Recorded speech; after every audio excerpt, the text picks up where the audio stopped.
कहते हैं ना कि नदी को रास्ता नहीं दिखाना पड़ता, वो खुद ब खुद अपना रास्ता बना लेती है। इसी प्रकार पुराने समय में एक ऐसा शिष्य हुआ जिसने अपने हुनर और गुरु भक्ति से अपना नाम इतिहास में दर्ज करवा लिया। वो वीर योद्धा था, एकलव्य।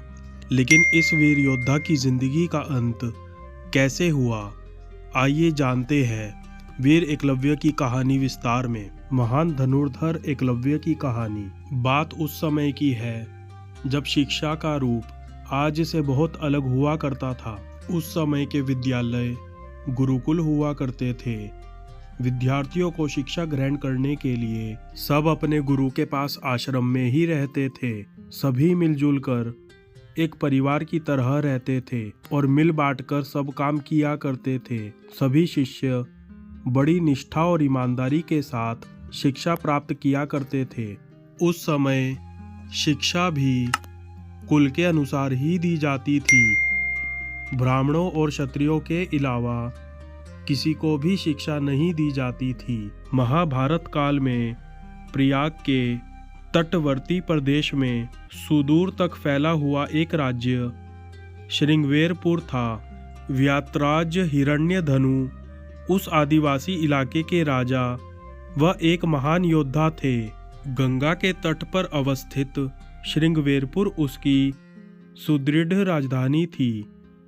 उस समय श्रृंगवेरपुर राज्य की शक्ति मगध, हस्तिनापुर, मथुरा, चेदी और चंदेरी आदि बड़े राज्यों के समकक्ष थी।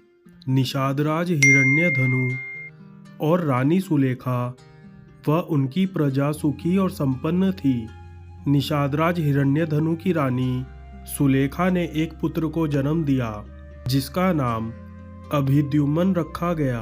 बचपन में वह अभय के नाम से जाना जाता था।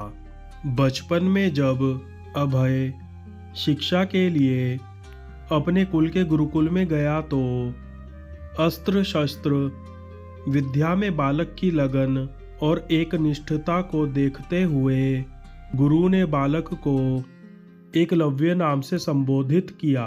सारी शिक्षाएं प्राप्त कर एकलव्य युवा हो गया। तब उसका विवाह हिरण्यधनु के एक निषाद मित्र की कन्या सुनीता से हुआ। एकलव्य को अपनी धनुर्विद्या से संतुष्टि ना थी।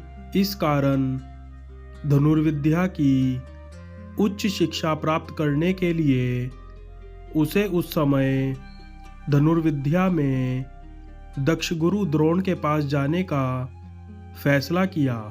एकलव्य के पिता जानते थे कि द्रोणाचार्य केवल ब्राह्मण तथा क्षत्रिय वर्ग को ही शिक्षा देते हैं और उन्होंने एकलव्य को भी इस बारे में बताया।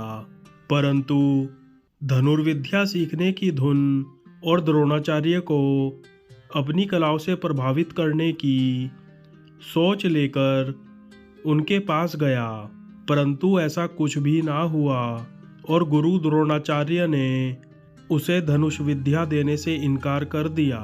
एकलव्य इस बात से तनिक भी आहत ना हुआ और उसने वही जंगल में रहकर धनुर्विद्या प्राप्त करने की ठान ली।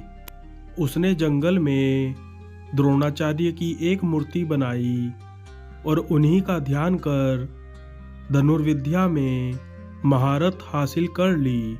एक दिन आचार्य द्रोण अपने शिष्यों और एक कुत्ते के साथ आखेट के लिए उसी वन में पहुंच गए जहां एकलव्य रहते थे।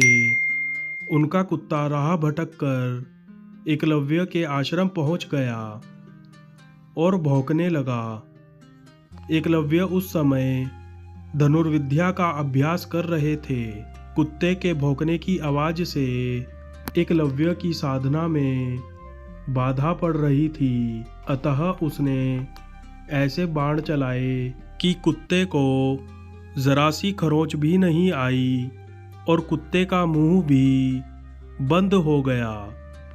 एकलव्य ने इस कौशल से बाण चलाए थे कि कुत्ते को किसी प्रकार की चोट नहीं लगी और अपने बाणों से कुत्ते का मुंह बंद कर दिया। कुत्ता द्रोण के पास भागा। कुत्ता असहाय होकर गुरु द्रोण के पास जा पहुंचा। द्रोण और शिष्य ऐसी श्रेष्ठ धनुर्विद्या देख आश्चर्य में पड़ गए। वे उस महान धनुर्धर को खोजते खोजते एकलव्य के आश्रम पहुंचे और देखा कि एकलव्य ऐसे बाण चला रहा है जो कोई चोटी का योद्धा भी नहीं चला सकता। ये बात द्रोणाचार्य के लिए चिंता का विषय बन गई। उन्होंने एकलव्य के सामने उसके गुरु के बारे में जानने की जिज्ञासा दिखाई तो एकलव्य ने उन्हें वो प्रतिमा दिखा दी। उन्हें यह जानकर और भी आश्चर्य हुआ कि द्रोणाचार्य को मानस गुरु मानकर एकलव्य ने स्वयं ही अभ्यास से यह विद्या प्राप्त की है। अपनी प्रतिमा को देख आचार्य द्रोण ने कहा, अगर तुम मुझे ही अपना गुरु मानते हो तो मुझे गुरु दक्षिणा दो। एकलव्य ने अपने प्राण तक देने की बात कर दी।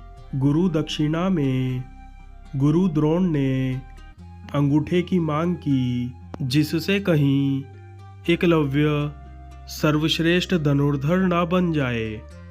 अगर ऐसा हुआ तो अर्जुन को महान धनुर्धर बनाने का वचन झूठा हो जाएगा। एकलव्य ने बिना हिचकिचाहट अपना अंगूठा गुरु को अर्पित कर दिया। इसके बाद एकलव्य को छोड़कर सब चले गए। एक पुरानी कथा के अनुसार इसका एक सांकेतिक अर्थ यह भी हो सकता है कि एकलव्य को अति मेधावी जानकर द्रोणाचार्य ने उसे बिना अंगूठे के धनुष चलाने की विशेष विद्या का दान दिया हो। कहते तो ये भी हैं कि अंगूठा कट जाने के बाद एकलव्य ने तर्जनी और मध्यमा उंगली का प्रयोग कर तीर चलाने लगा। यहीं से तीरंदाजी करने के आधुनिक तरीके का जन्म हुआ। अतः एकलव्य को आधुनिक तीरंदाजी का जनक कहना उचित होगा। निसंदेह यह बेहतर तरीका है और आजकल तीरंदाजी इसी तरह से होती है। बाद में एकलव्य श्रृंगबेर राज्य वापस आ गए और वहीं रहने लगे। पिता की मृत्यु के बाद वहां के शासक बन गए और अमात्य परिषद की मंत्रणा से वह न केवल अपने राज्य का संचालन करते बल्कि निषाद भीलों की एक सशक्त सेना और नौसेना गठित कर ली और अपने राज्य की सीमाओं का विस्तार किया। निषाद वंश का राजा बनने के बाद एकलव्य ने जरासंध की सेना की तरफ से मथुरा पर आक्रमण कर यादव सेना का लगभग सफाया कर दिया था। यादव वंश में हाहाकार मचने के बाद जब कृष्ण ने दाहिने हाथ में महज 4 उंगलियों के सहारे धनुष बाण चलाते हुए एकलव्य को देखा तो उन्हें इस दृश्य पर विश्वास ही नहीं हुआ। एकलव्य अकेले ही सैकड़ों यादव वंशी योद्धाओं को रोकने में सक्षम था। इसी युद्ध में कृष्ण ने छल से एकलव्य का वध किया।